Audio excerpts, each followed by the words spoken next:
In a world where stone walls whispered secrets and power lay in ink-stained fingers, the medieval court reigned supreme, unseen, yet ever-present in every shadow, field, and hearth. Here justice was not the letter of law, but the whim of your lord. Sharp and unpredictable. The land beneath your feet was never truly yours, and marriages were scored on parchments rather than hearts. The courtroom's breath reached into every aspect of life. From the thrill of lovers' unions to the bitter sting of a widow's plea, kings held no greater weapon than their courts, etching destinies with the stroke of a quill where a word unshielded was a legacy undone. Gather closer. The tale of the court is both a maze and a mirror of the medieval soul. Music. Step cautiously as we wander into the medieval world ruled by courts that asked for neither permission nor approval. Here justice was not housed in monumental stone structures, but rather lived through a complex web of feudal power and unwritten customs influencing every aspect of daily life. Picture a time when the very air thrummed with the authority of these courts, their presence etched into every village, castle, and manor, a tangible force felt by all regardless of status or rank. Unlike today's neutral cuirasses, these medieval counterparts bore personalities as distinct as the lords who governed them, weaving a web of justice interlaced with personal vendettas, fierce loyalties, and the whisper of fate. In the medieval tapestry, courts were omnipresent, not confined to lavish halls or lofty castle chambers, but lurking in the everyday shadows. Every nobleman presided over his territory, his court a miniature reflection of the broader judicial cosmos. From punishing petty offenses among peasants to settling noble quarrels, each domain was a microcosmic seat of power, offering hope and dread in equal measure. Justice was meted out beneath the sweeping arcs of castles or under the expansive branches of village oaks, illustrating the adaptability of these courts and their inescapable reach. Even in the farthest corners, removed from bell tolls and holy hymns, the court's authority loomed large, an ever-watchful entity woven into the fabric of medieval life as seamlessly as daylight dawned each morning. The true architects of this era's authority, lords, clerics, and scribes constructed the backbone of medieval jurisprudence. Lords wielded power, guided by the shifting sands of tradition, interpreting justice through their lenses, often eclipsing even royal edicts. Behind them, clerics and scribes played crucial roles.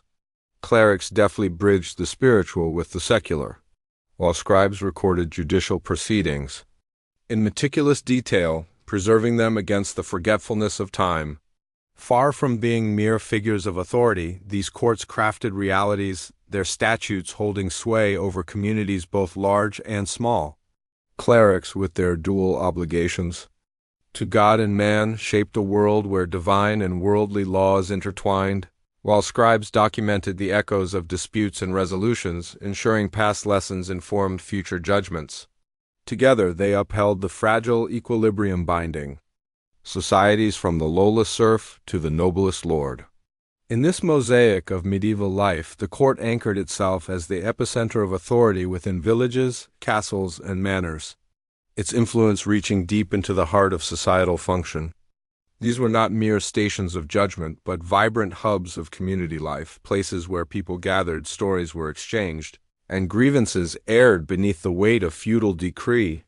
In rural expanse where the known dissolved into the mysterious beyond, the court presented itself as a bastion of stability, offering a semblance of order amidst the chaos. Each court's realm varied as widely as the lands it governed, demonstrating its power not just in adjudicating disputes, but in its crucial role as a gathering place, a venue for communal interaction that reinforced its binding presence on society's fabric. In medieval times, the court's word bore an unsettling finality, unlike today's justice systems with their chain of appeals. Once judgment was rendered, its reversal often vanished into thin air. Such absoluteness placed formidable power in the hands of those presiding over these courts, for the wealthy and influential who could sometimes sway outcomes. In their favor, the absence of appeals underscored a skewed reality. Justice was often a luxury for peasants. Judgments were more than challenges. They were destinies to accept, reinforcing the prevailing social order and grimly reminding all of where true power lay, embodied by the whims and dispositions of their lords. While certain laws were etched into parchment, the unwritten customs of the land held significant sway in shaping justice. Tradition governed numerous rulings with justice a dance between codified statutes and the arbitrary decisions influenced by local traditions. In many territories, people perceived justice not only through formal pronouncements, but also through the murmurs shared over ale and fireside chats. This ambiguity created a fluid legal environment where laws were selectively interpreted, granting lords and judges wide latitude. Consequently, justice leaned more towards whim than fairness. While communities navigated these turbulent waters with caution, aware that the most justified appeal might be swept aside by unwitting adherence to older customs. For monarchs and nobles, courts served as invaluable instruments, not merely to enforce peace, but to extend control, muzzle rebellion, and reinforce their dominance. The medieval landscape was inherently hierarchical, where courts underpinned rulers' reigns and fortified their grip on power. In these spaces, influence was wielded as deftly as a knight wielded a sword, with their decrees often determining alliances, diffusing foes, and providing stark reminders of the power governing subjects. The court, far from a mere judicial body, emerged as a political behemoth, manipulating decisions and ensuring their interests were served. Those who mastered the court's potential wielded control effectively, ensuring a swift resolution of societal rifts. To peasants, the court was both refuge and terror. When summoned, they entered the courtroom, aware that justice fluctuated unpredictably, its parameters dictated by forces beyond their grasp. The court transcended its role as an arbiter, becoming a revealer of social order, with decisions that could shift one's fortune in an instant. Summonses filled common folk with unease, knowing they faced a system where justice could be brutally capricious. A reminder of the lodestar around which power revolved, absorbed into daily existence, yet residing firmly in the dominion of the ruling elite. In pulling back the heavy drape on this chapter of medieval court life, a strange and intricate authority takes shape, one that was enforcer, overseer, and when necessary, executioner. Every ruling carried the weight of finality, each decision etching itself into the hearts of those tethered to this era. As we conclude, the courts emerge not as inert chambers of stone and parchment, but as dynamic realms where fate and fortune played. The medieval court's presence echoes through history's corridors, challenging us to unravel a past where justice spun its own enigmatic tale, binding those under its watchful eye into the narrative of ages. In the dim halls of medieval power, where shadows flitted between stone walls and the cold air whispered the fears of generations, justice was a slippery concept. The notion we grasp today that justice stands on the solid ground of law and evidence would seem as elusive and fantastical to medieval folk as a summer's breeze in winter. Back then, justice was an unpredictable beast prowling around the whims of local lords, whose decrees could shift with their moods as readily as the flickering flames of a hearth on a stormy night. Imagine, if you will, standing before a lord's court, a peasant with calloused hands and worn clothes, eyes cast down in the presence of your social superior, awaiting judgment. The anxiety is palpable, like the heavy scent of unwashed bodies gathered together. Here, justice isn't a matter of evidence painstakingly gathered or laws etched in steadfast ink. No, it dances to the tune of personal discretion and whatever whims strike the Lord fancy that day. This system, if one dares to elevate it with such a moniker, often left its victims at the mercy of a roll of fate's dice, disguised as justice rendered by those with personal biases and vested interests. In this world, the penalty for similar offenses could vary wildly, echoing the chaos of a toolshed storm. One man's theft of a loaf might earn him a fine or a night's discomfort in a dank cell. Another similar crime could seal his doom through mutilation or even execution. Stark reminders of the harsh spectrum of medieval punishments. Justice then served to reinforce the pervasive power dynamics, ensuring peasants understood their place under the heel of noble boots. Crime manifests in assorted guises: petty theft, territorial disputes, violations of unwritten social codes. Each infraction carried the looming threat of severe repercussions, especially in a fragile world where one bad harvest could snuff out lives like candles against the dark. The air often crackled with tension as members of a community policed one another, knowing that survival hinged on swift, sometimes brutal enforcement. Public punishments, whether by lash, noose, or stocks, were spectacles. Somber theater designed to showcase the indomitable authority of the ruling class. Yet the punishment for the privileged might be softened by a noble's negotiation. Transactions transacted behind closed doors where silver spoke louder than principle. As much as demeanor and gestures spoke in silent courtrooms, social standing screamed. Nobles maneuvered with the ease of a fish through water, wealth greasing the wheels of justice until judgments favored them with the smoothness of polished stone. For them, justice was a negotiation where power and affluence could sway verdicts or make damning evidence disappear like morning mist. Conversely, a peasant could only scourge for mercy or mount a feudal defense that crumbled beneath the weight of societal inequity. But relationships, those unseen threads connecting individuals, could sway the scales. A steadfast bond with the Lord born from loyalty or family feeling could transform outcomes, weaving leniency from loyalty's fabric. Yet these ties could turn venomous if laced with enmity, bringing undeserved punishment down like an unwelcome storm. The threads of personal bias were as woven into the fabric of medieval justice as the tapestries hung upon a lord's walls. 2. Plead one's case required more than evidence. It demanded a narrative rich enough to stir a hardened lord's empathy or twang at his sense of fairness. For a peasant, perhaps within sight, but not within the circle of influence, it was a treacherous task, a craft demanding skill and subtlety. The well-heeled noble, engaged in legal theater, employed advisors skilled in the nuances of persuasion, shaping fates not with facts but with tales that aligned with the Lord's agenda. Religious doctrine and tradition whispered from the recesses of darkened chambers, bending the ears of those who ruled through fear of divine wrath. Verdicts often bore the weight of spiritual judgment with hopes of heaven or fear of hell guiding the noble's decisions. Acts of penance dovetailing with punishment, all signifying an intricate web spun between celestial and earthly consequence. Traditions passed down like heirlooms, bound decisions in a fragile yet unyielding chain, ensuring that the courtroom's judgments were not just legal declarations but echoes of an age-old order. Behind closed doors, money exchanged hands discreetly in a dance as old as time. Bribery, cheekily cloaked in nobler terms like patronage, skewed the course of justice as effectively as any sword. For the rich, it was a game where winning was just one generous gesture away. For the poor, it was a rigged sport with no way to compete.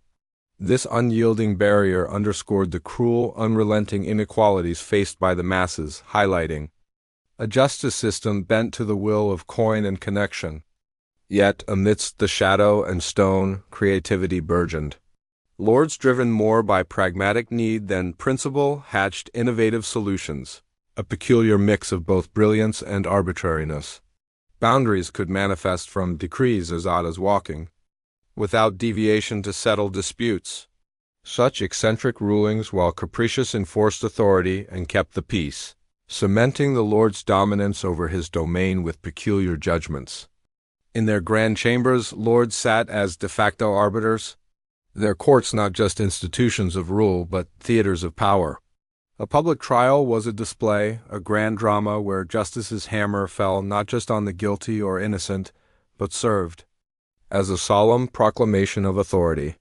Each spectacle reinforced societal hierarchy vividly, binding the populace to their roles through chains of respect and fear.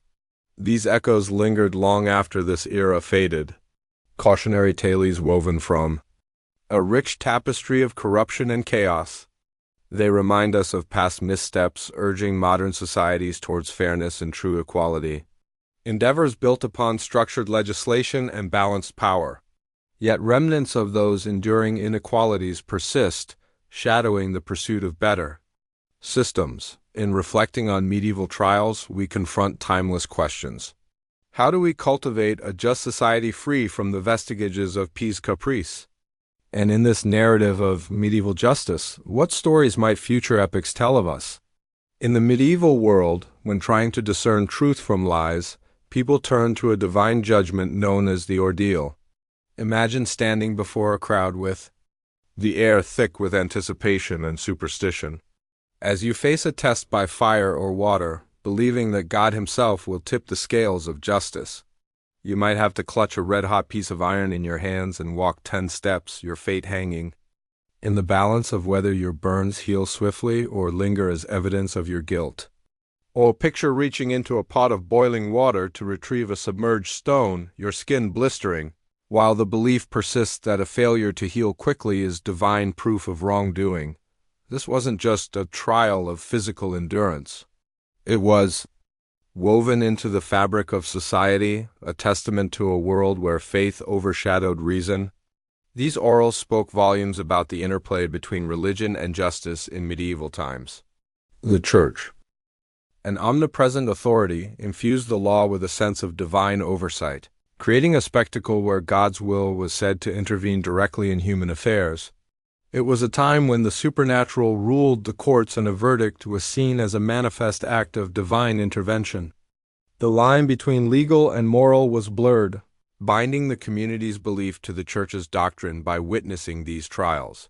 The water ordeal was particularly vivid in its symbolism. Picture the accused bound and cast into a body of water, an element untouched and pure.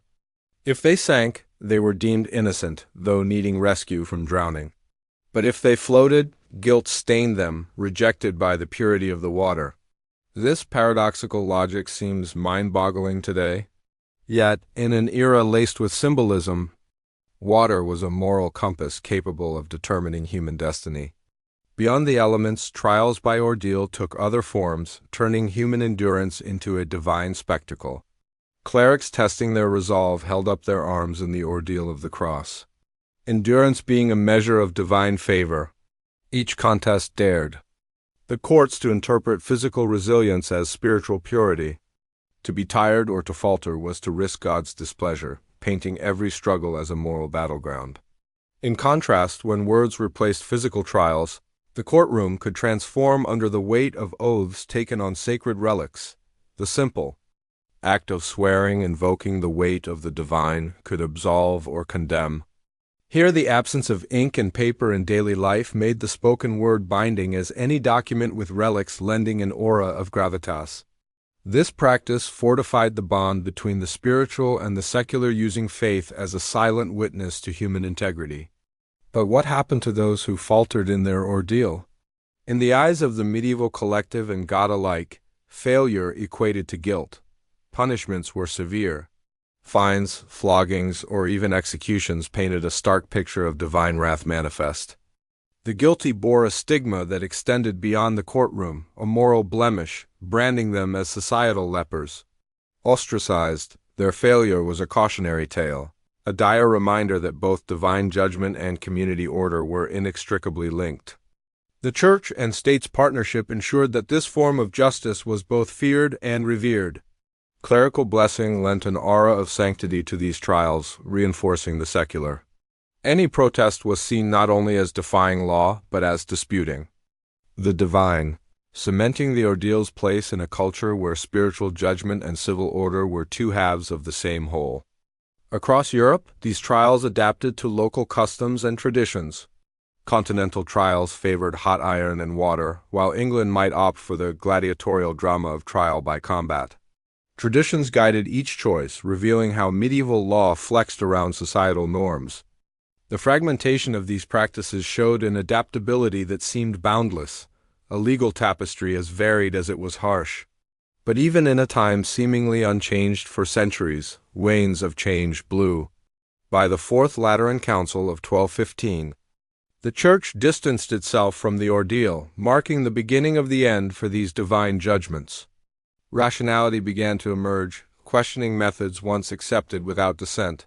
Human agency crept into courtrooms, edging out divine intervention in favor of logic and evidence. Seeing how far we've come reminds us of orals as echoes of a bygone era.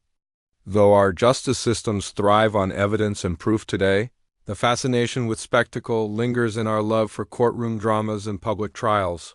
The memory of orals challenges us to guard the gains made in justice, reminding modern society of a past where truth was measured by pain, like a riddle where God played judge, jury, and executioner.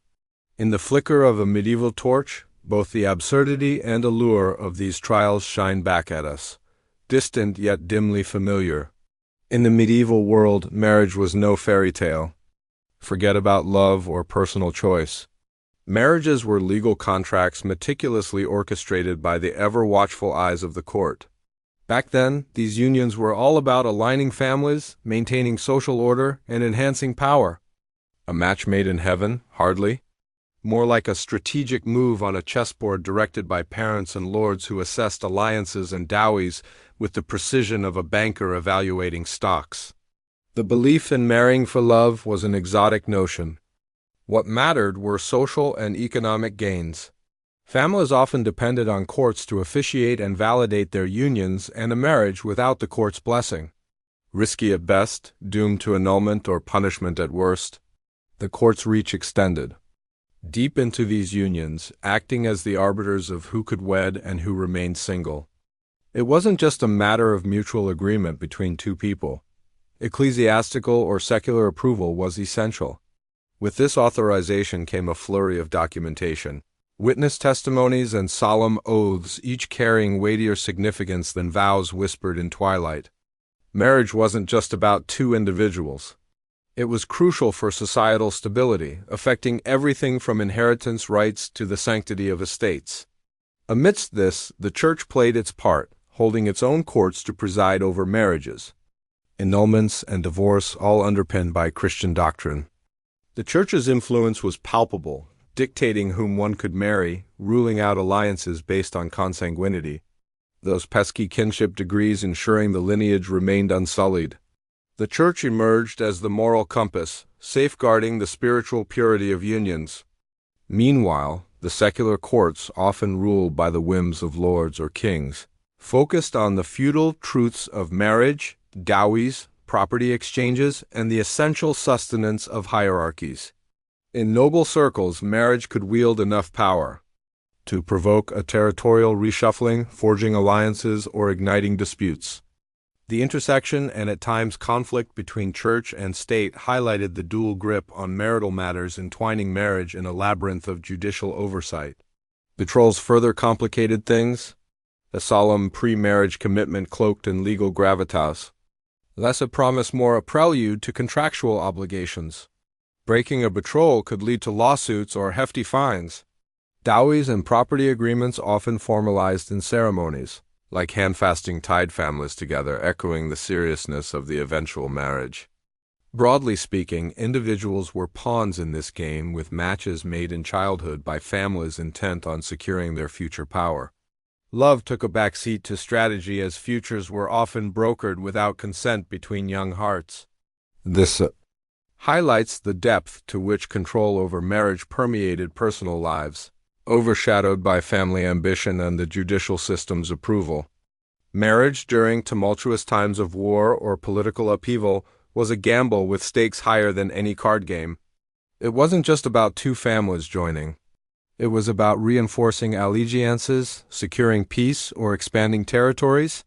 A noble family might align with a rising power for its survival, with the court's nod being crucial to seal such a destiny-shaping pact. Yet, amidst the grandeur of court-led alliances and political marriages, personal love stories persisted at times, daring to defy the stringent norms set by ecclesiastical and secular law. Secret marriages and allotments, though risky, were whispers of defiance against arranged couplings, a rebellious dance in the face of tradition. Courts had their way of dealing with those who tried to escape their oversight. Annulments and divorces were rare. The complexities of proving a marriage void often turned into a labyrinthine process. The concept of divorce as we know it was virtually non-existent. Separations were possible but didn't erase the legal bond allowing for remarriage.